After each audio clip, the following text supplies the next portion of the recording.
제가요 지금 오늘 오전에 있었던 내용들이 새롭게 들어온 내용들이 많아서 아까 저희가 속보 자막으로 전해드렸던 내용을 몇 가지를 다시 한번 정리를 해보도록 하겠습니다. 자, 일단 오늘 오전에 한동훈 대표가 긴급 최고위원회의를 열어서 기존의 당론과 전혀 반대되는 입장을 발표해서 논란이 됐었죠. 그러면서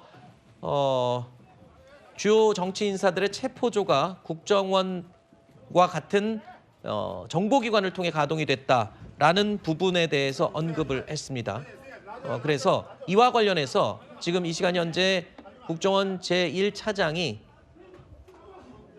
해당 관련 내용을 설명하기 위해 국회 정보위로 이동하고 있고 저희 시간 내에 만약에 이 현장 연결이 되면 해당 내용 저희가 보도해 드리도록 하겠습니다. 그리고 이 직전에 또 속보가 있었죠. 비상계엄 당시 곽종근 특전사령관이 일종의 양심 고백을 했습니다. 민주당 인사들과 만나서 입장을 설명을 했는데 해당 내용들이 앞으로 적잖은 논란이 될 것 같습니다만 김용현 당시 국방부 장관이 국회의원들을 본회의장에서 끌어내라고 직접 지시를 했다라고 진술을 하고 있고요. 또한 곽종근 특전사령관 본인은 항명으로 처벌받을 것을 알면서도 해당 지시 내용을 따르지 않았다라고 진술을 했습니다. 그러면서 중앙선거관리위원회를 장악하라는 지시가 있었을 당시에 이 계엄군은 중앙선관위가 어디에 위치했는지조차 알지 못했다라고 진술했습니다. 그만큼 이번 비상계엄과 관련해서 주요 일정과 정보는 일부 소수만 공유를 했을 것으로 추정되는 대목이죠. 그리고 또 한 가지 국회뿐만 아니라 선관위 그리고 진보 성향 매체의 방송국 프로그램 사무실도 통제 대상에 포함이 됐었다라고 진술했습니다. 자, 오전 상황 대통령 탄핵 정국과 관련해서 급박하게 돌아가고 있고 속보가 속속 도착하고 있습니다. 저희도 지금 준비했던 내용과는 다른 오늘 아침 내용을 위주로 저희가 말씀을 드리고 있는데요. 자, 일단 오늘 오전 중에 있었던 상황이 앞으로 탄핵 정국에 상당히 이 변화를 줄 것 같습니다. 일단 당론으로 국민의힘은 탄핵 반대. 그리고 이제 시일이 얼마 남지 않았습니다. 7일 7시에 탄핵 표결이 국회 본회의를 통해서 열릴 텐데 야당도 지금 입장이 굉장히 바뀌고 있을 것 같아요. 그렇지 않습니까? 여당에서는 이럴 때는 지금 어떻게 해야 될까요? 내분이 워낙 지금 심해서. 그렇죠. 오히려 야당에서는 차분히 지켜보자라고 이야기를 하고 있고 이재명 대표 같은 경우 한동훈 대표에게 당대표 회담을 지금 제의한 상황이지 않습니까?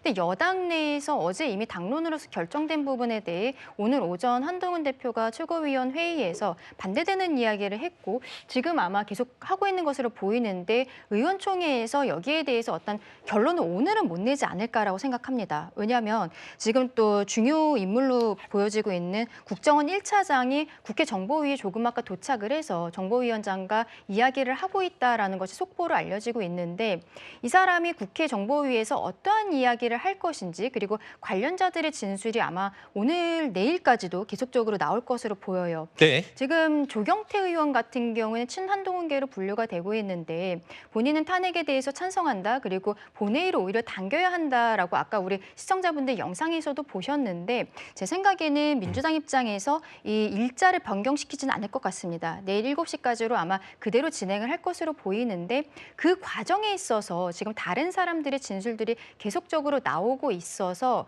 이것이 만약에 대통령과 뭐 국방부 장관에게 전 국방부 장관에게 좀 불리한 내용들의 진술이 나왔을 때는 의원들이 오늘 의원총회에서 어떤 결론을 내지 못한다고 해도 좀 마음이 바뀔 수 있을 것 같다라는 생각이 지금 야당이 듭니다. 그 부분을 노리는 거 아니겠습니까? 네. 72시간을 끝까지 활용하겠다는 거는 그 8표, 이탈표 8표를 만들기 위해서 지금 시간을 벌어놓은 건데 지금 나오고 있는 오늘 오전에 벌어지는 상황들 몇 가지만 모아보더라도 국민의힘 내부의 의원들 마음이 말씀하신 것처럼 겉으로 밝힐 수는 없지만 마음속으로는 조금 흔들릴 만한 충분한 내용들이 될 수 있지 않겠나. 그렇습니다. 왜냐하면 내일 표결 같은 경우에는요, 또 익명으로 이루어집니다. 그렇죠. 그렇기 때문에 한동훈 대표가 조금 더 명확하게 이야기를 하는가 안 하는가가 이제는 사실상 그렇게 크게 중요하지는 않은 것 같아요. 네. 의원 한 명 한 명이 헌법기관이기 때문에 내부적으로 생각하는 부분들이 분명히 있을 것이고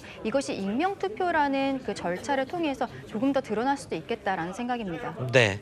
자, 오늘 곽종근 특수전 사령관이 양심 고백을 한 내용, 김용현 국방부 전 장관이 국회의원들을 국회에서 모두 끌어내라라고 지시했고 선관위 장악해라라고 지시했고 본인은 항명에도 불구하고 본인은 따르지 않았다 이렇게 진술을 했는데요. 이와 맥을 같이 하는 추가 의혹이 또 밝혀졌습니다. 김용현 장관이 계엄군의 국회 진입을 지시했을 당시에 그 국회에 투입된 여러 번 영상으로 보셨죠? 헬기 타고 잔디밭에 내려서 국회에 진입했던 그 계엄군 707 특수전 부대라고 알려져 있는데 이 부대원들은요. 국회를 가는 줄 모르고 투입이 된 것으로 확인됐습니다. 그러니까 지금 보시는 저 영상입니다. 국회 사무처에서 공개한 영상인데 국회 운동장 잔디밭에 내려진 저 헬기를 통해서 투입된 707 부대 대원들은 출동 지시를 받을 때는 이렇게 받았다는 겁니다. 북한 관련 지시다. 북한과 관련된 출동이다. 상황이 심각하다라고 지시를 받았다는 겁니다. 그러니까 707은 북한에 침투해서 특수 작전을 수행하는 부대이기 때문에 본인들은 북한에 투입돼서 무언가 작전을 수행하는구나라고 생각하고 헬기를 탔다는 겁니다. 그런데 내려보니 국회 잔디밭이었다라는 겁니다. 본인들도 굉장히 혼란스러웠겠죠. 일각에서는 비상계엄 초기에 또는 이 해제 직후에 계엄든 군들이 왜 저렇게 적극적인 모습이 없었나 의문스러웠던 사람들이 많았습니다. 그런 이유 중에 하나가 될 수도 있을 것 같아요. 본인들은 북한 침투 작전으로 알고 출동했는데 내려보니 국회 잔디밭이었다. 이런 부분들. 명령을 지시할 때 물론 보안을 유지하기 위해서일 수도 있겠으나 저렇게 정반대의 그러니까 원래 지시와는 다른 저런 지시를 받고 출동할 수도 있는 겁니까? 병사들에게 지시를 한 시각이 아마 계엄령 선포 이후일 것 같은데요. 그러면 계엄령이라는 건 이미 사람들한테 다 알려진 것이고 물론 병사들이 뉴스를 보지 못하거나 이럴 수는 있겠지만 이미 공개적으로 투명하게 해놓고 진행을 하는 거면 이거는 이제 북한의 어떤 시도라든지 이런 것들로 허위 정보, 역정보 이런 것들을 흘릴 필요가 전혀 없는 것이죠. 그 자체로 저는 이것은 이제 군법이라든지 여러 가지를 위반했을 것이다. 위반한 것으로 결국에 판명이 날 것이라고 보여지고 그리고 장병들도 이 사태를 잘 알지 못했다. 이 부분은 분명한 사실인 것 같습니다. 뭐 국회에서 이제 뭐 굉장히 불미스러운 장면들 많이 있었고 관련해서 처벌받을 사람들이 있긴 하겠지만 그러나 어쨌든 간에 이 국회 표결 이런 것들이 결국에는 이루어지게끔 그렇게 된 걸 보면 막상 현장에 갔던 장병들 많이 당황했고 또 본인이 어디서부터 어디까지 행동해야 될지 고민도 있었을 것이고 어떠한 결정적인 선은 안 넘으려고 노력을 한 것이 아닌가도 보여집니다. 그리고 김종대 전 국회의원이 제기한 추측도 있는데 사실 이제 계엄군이 좀 늦게 도착한 이유가 어떤 이제 헬기로 비행을 해가지고 가는 시간이 좀 많이 걸렸는데 이게 허가가 날 때까지 좀 시간이 걸렸다는 부분들 네. 이런 것들을 막상 이 상황에